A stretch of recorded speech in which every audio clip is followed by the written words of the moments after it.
All right, guys. So my name is Asia. I am a mobile notary. I've been doing real estate transactions since 2016, and I'm uploading content on this particular channel because I want to help other notaries, mainly because I have a signing service. So some good news in March of like this happened a long time ago. Last month, March, my signing service was finally Fidelity approved. I worked so hard to get that approval. It took me at least 6 months.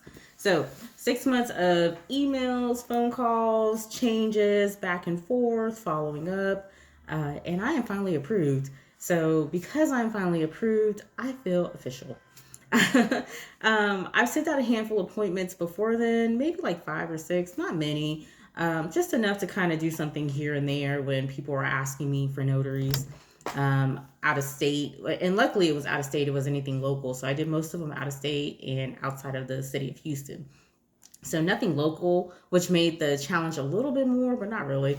Um, but yeah, so I kind of got a feel of what to expect. So once I got that Fidelity approval, I was ready to go. And it has been it's been great. So February, I know for me it was a little slow. March, same thing. I thought it would pick up in March, but for me personally, it did not. I know there's notaries out there who get consistent work based on their clients. That wasn't the case for me, unfortunately. I had two clients switch title companies.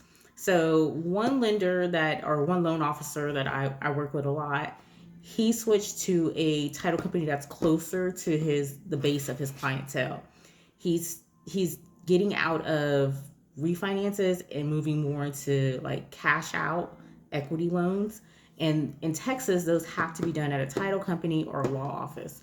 And so since the title company that he was previously working with was a little further out for the base of his clientele, he moved to a different title company that was a lot closer to them.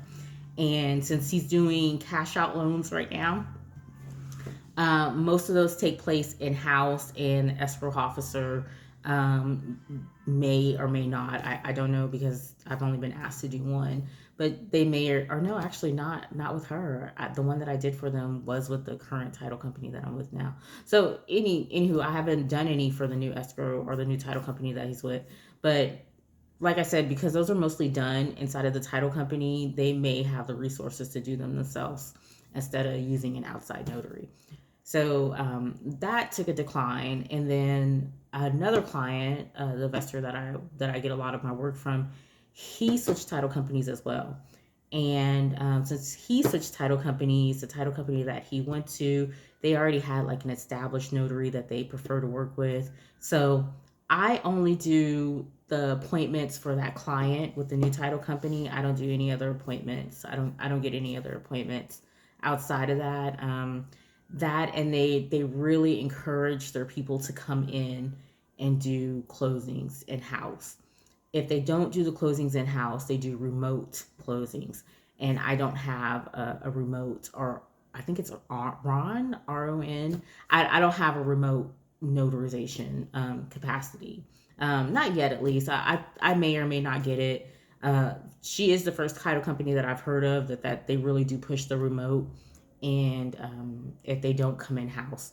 So that was a second reason why I saw a decline in what I actively do.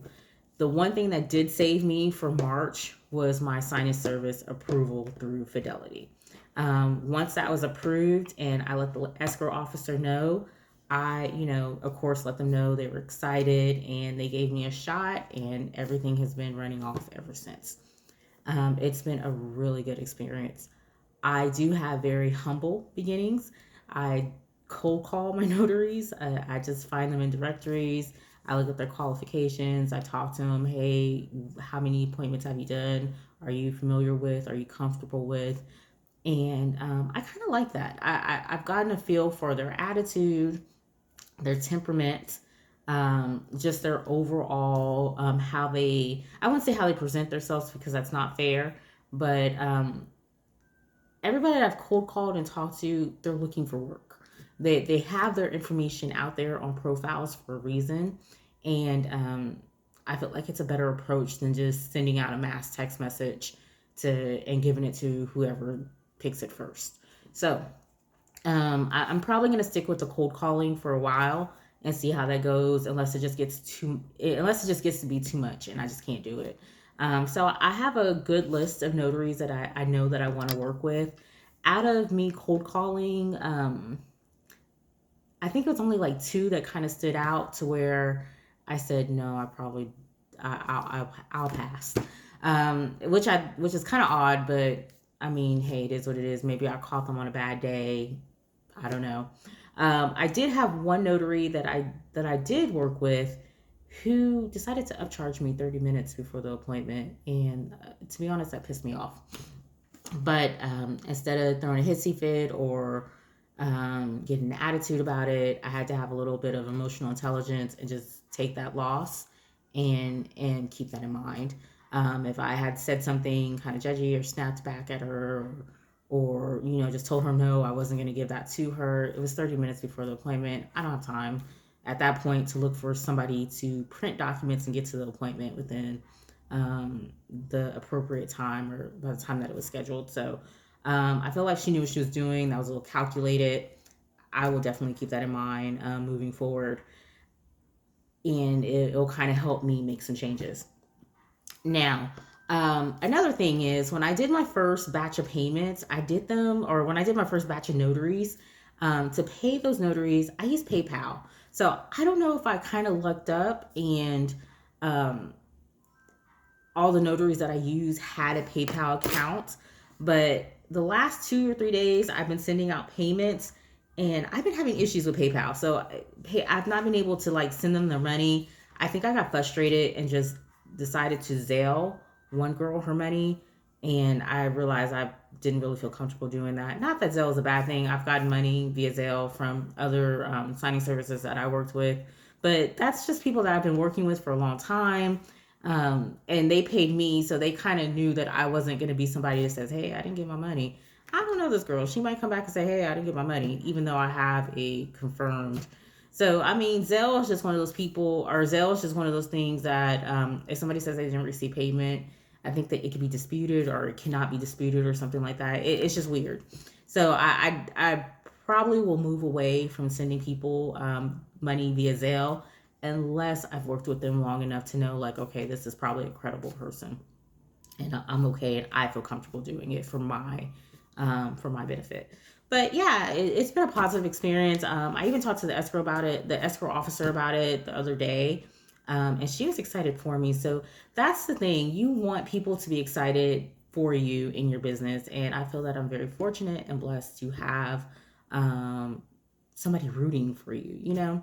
They want to see your business succeed and do well, and they're open to you asking them questions like, hey, what was wrong with the people you were using?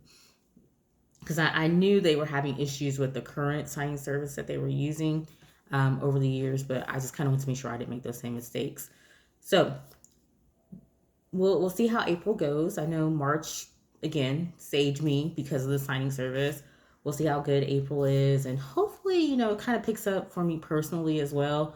I think it kind of has. I've seen more notifications come out in the last week or so. But yeah, we'll see how everything goes. I'm excited, and I'm looking to really help out some newer notaries. So, and seasoned notaries too. I think I've been paying pretty well. I may have to reduce my fees only because I've signed up for e-checks, and that costs money for me to send out payments. So just to kind of compensate for that, I may lower my fees by like $5. But I'm excited. And I want to pay people well too. I don't want to lower them too much because I know how those lowball offers get to be annoying. So look for explanation of documents. Look for mock, or not even mock appointments. These are like real appointments. I just recorded 2 this week that I plan on uploading. So look for those. And then look for just content that can kind of help you out, especially with me because I do a lot of investor stuff. I have to do a lot of emotional, I don't want to say litigation, but I have to do like a lot of like controlling of my appointments. So I'll have some helpful information out there for you, especially if you're going to be working under my signing service, and we'll go from there. Good luck.